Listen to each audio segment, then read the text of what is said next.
So let's start there. Systems of equations, simply stated, is that you have two or more linear, I'll come back to that in a minute,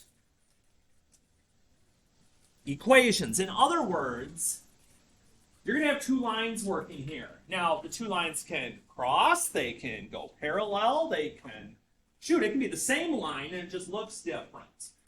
We are going to be dealing a little bit down the road with three equations, three variables. We're going to let the calculator do most of the heavy lifting for us when that happens. So, what are our answers going to look like? There's going to be three options. You're either going to see one solution where you are going to have intersecting lines that cross at a point.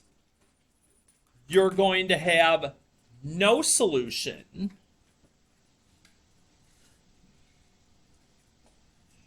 Where your lines are parallel, or we could even say they just have the same slope. So like if you had two lines and one was y equals 2/3 x plus 3, the other one y equals 2/3 x minus 7, they're never going to cross. So there's going to be no solution for that. And then infinite solutions.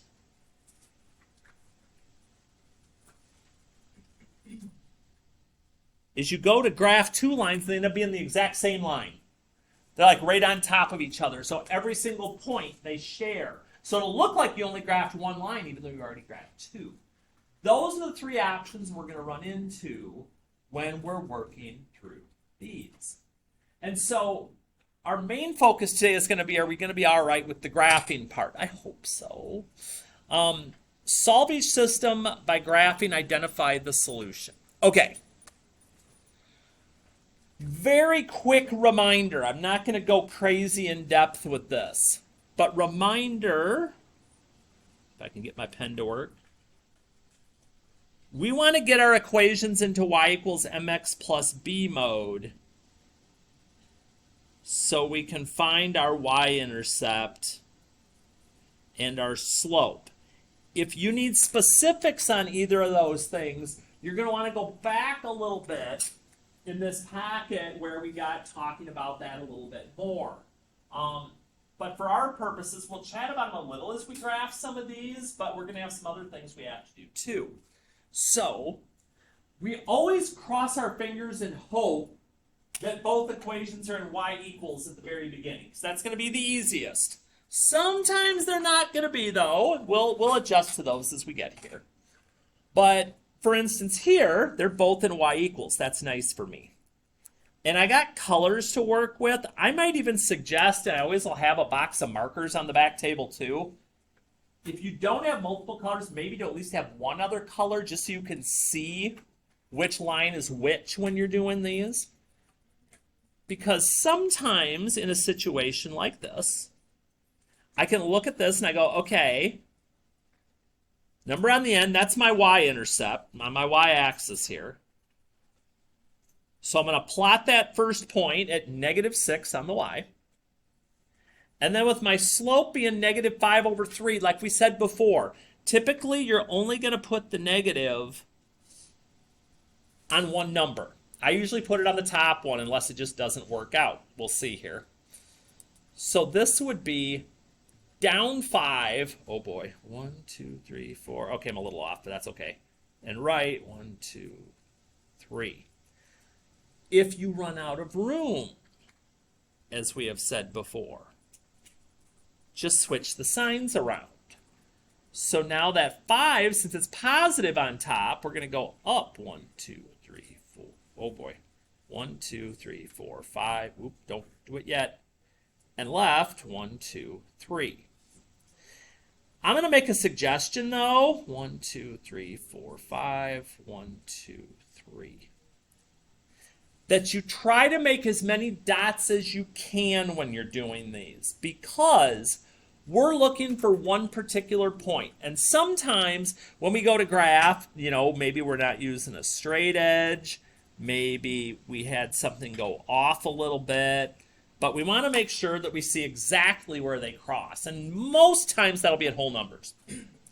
So I get this part up, and I go, okay, cool, now what? We do the same thing to the other one. And so what the goal here is going to be, okay, so we've got our 5 here. We went up 5, put a dot. 1 over 6. All right, let's see how this goes. Up 1, because the top's always up or down. And then right, 1, 2, 3, 4, 5, 6. I don't think I'm going to be able to do that again, so you know how this works. You can change the signs on both, which means they'd both be negative. 1, 1, 2, 3, 4, 6. And so I look, and I'm like, hey. Now I'm just looking real quick to see if I did something goofy. Just a minute here. Nope, I'm doing good. Okay.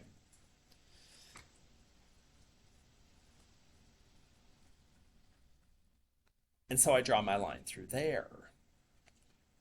And I notice there's the point that they cross. Now, I'm not just going to circle it.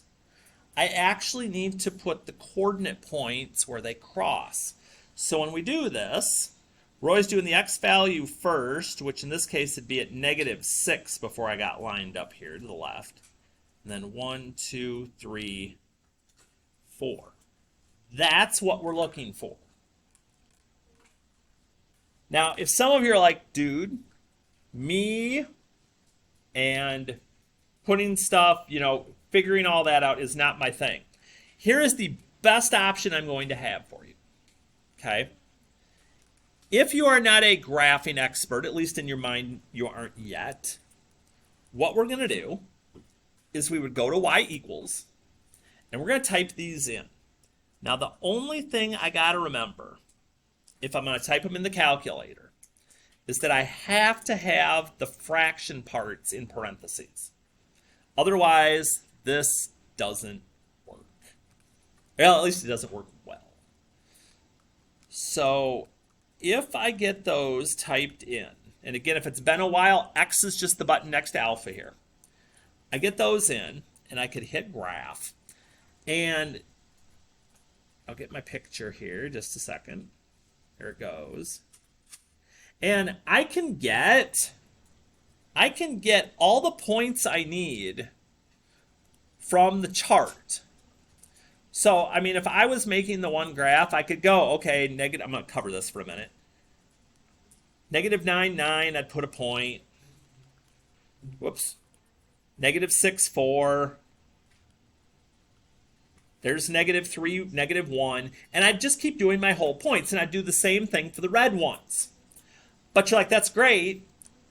What if I just want to know where the intersection is? Okay, so here's the deal for that. She's like, Artie's looking over here. So, if I want a little help in that area, on the calculator, I am going to hit second calc. You're like, calc, I don't see calc. Calc's right above here, above trace. So, I mean, you can call it second trace if you want to. And number 5. Okay, that is,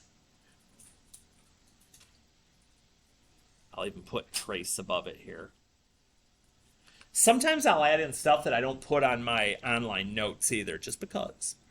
And so if I do that, you're going to start seeing these questions at the bottom of the screen. Here's the good news. You don't have to make guesses for things. You're going to hit enter once for first curve. You're going to hit it again for second curve. And you're going to hit enter again for the guess. And guess what? -6, +4. Okay? It's a nice way to double check. It's a nice way to get to the solution. You still have to graph the lines, even if you do the intersection thing. Okay? But it's just an option. And so when we start to keep playing the graphing game with these, and I'm going to keep doing this in colors. Hardy, there's no x. Y equals 5. Wait a minute. Y equals 5. Is that a vertical line or a horizontal line?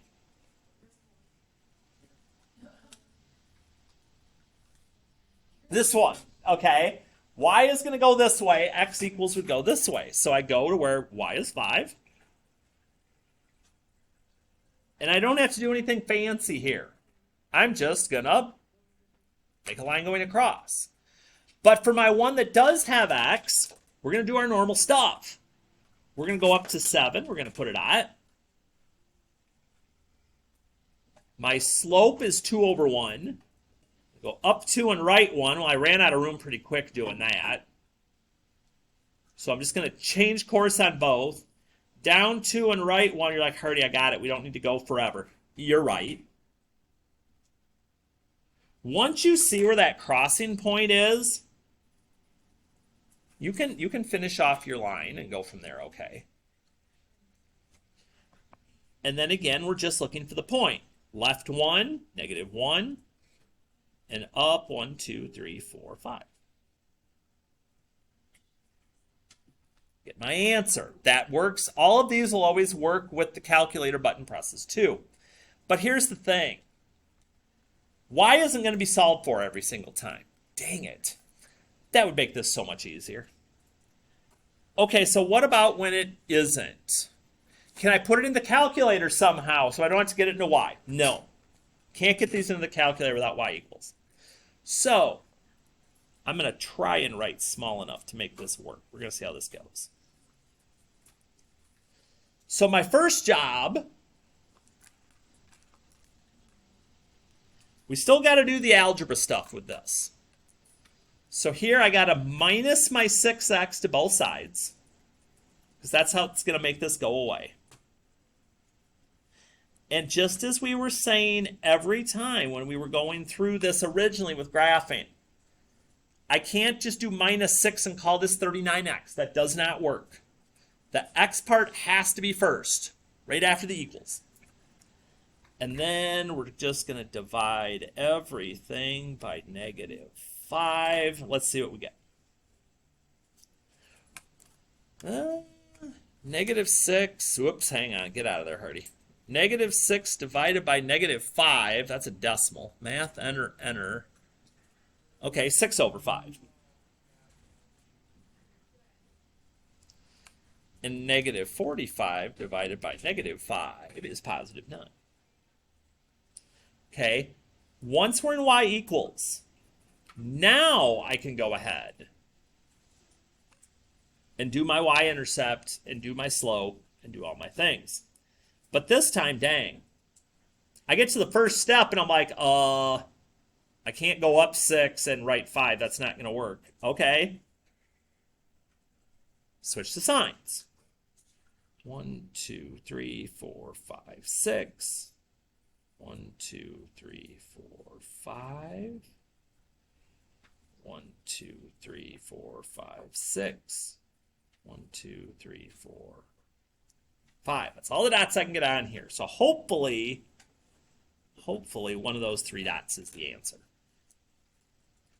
No matter what, I always got to keep working that through. And I wish I had put less problems on a page. But we're going to make this work. Minus my 2x out of there, because again, we're just doing opposites.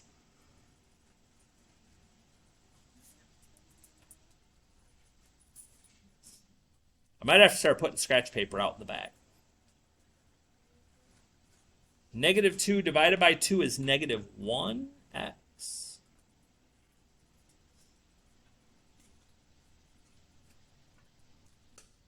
That's probably going to be the most tedious part of this, is dealing with the times that you have to go and get y by itself. So we do our y-intercept where the number's just by itself. And then negative 1 over positive 1. So negative 1. You're like, Hardy, this is not helping. We're going the wrong way. Okay.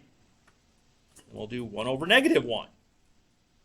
Up 1, left 1. Up, left, up, left, up, left, up, left. There we go. How many dots did I have to make? Like 10? Okay. Should have used a straight edge, Hardy. There is my crossing point at -5. 1, 2, 3. Those three, I guess, would be what I would call normal. Air quote, normal. We haven't seen any of the special cases yet, though. So I want to make sure we see each of those before the lesson's over, and then we'll kind of see where we're at here. Here's my good news on this one. This next one of them is in y equals already. So we can do this right away.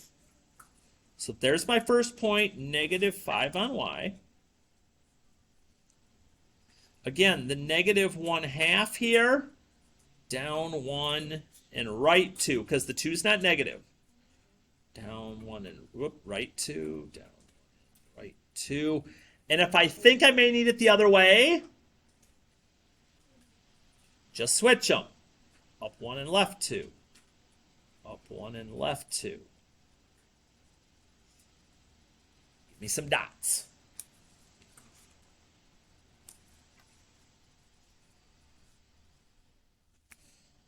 But the other one I have to mess with. That happens sometimes. And I got more room this time, so I'll make sure I show all my steps. Goal is to get 6y alone. We got to do the opposite of adding 3x, so we'll get that out of there. Again, this has x, this doesn't. You cannot smash those together. Not -15x.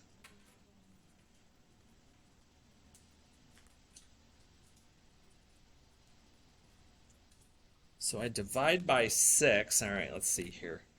-3/6. Math, enter. -1/2. -1/2x. And -12 minus 6 is -2.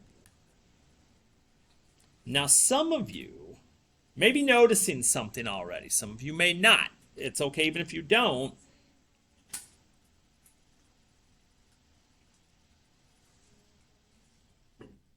You're like, Hardy, they're not crossing going this way. Okay, let's try the opposite. Up and left, up and left.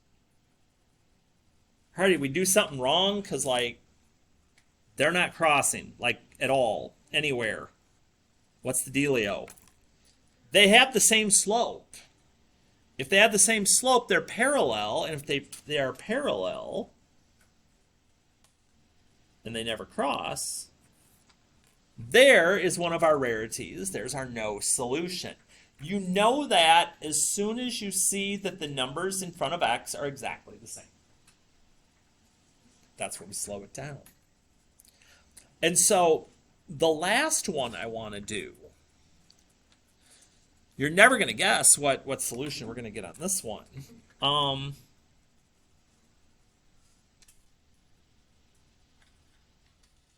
And I like to put ones in front of my variables when there's just like a negative or something because it helps me not to forget that they're there. So like here, y is not alone yet. I still got to divide everything by -1. And all that does is change the signs. Negative divided by negative is positive. Negative divided by negative is positive. Keep that slope as a fraction. So there's my y-intercept. Here's the stinker about this one being first. Up one, right one. Up one, right. Up, right. Up, right. Oh, crap. So Hardy wants me to keep going. Nope. Down one, left. Down, left, down, left. I know, this feels like overkill. It is not. When we get that 1 point, it's all worth it. On these, though, you've really got to watch for the details, because if I mess up a sign and a line goes the opposite way, that's going to make life difficult. And here, ooh, they tried to fool us. They're like, wait a minute, y is supposed to be over here. Well, they wrote it over here, so we're going to adjust. When we write our answer, we're not going to, but...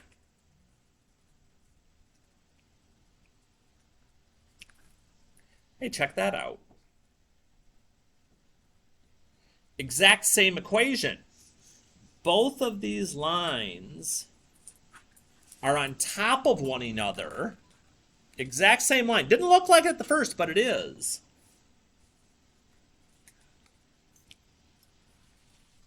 And that's when we have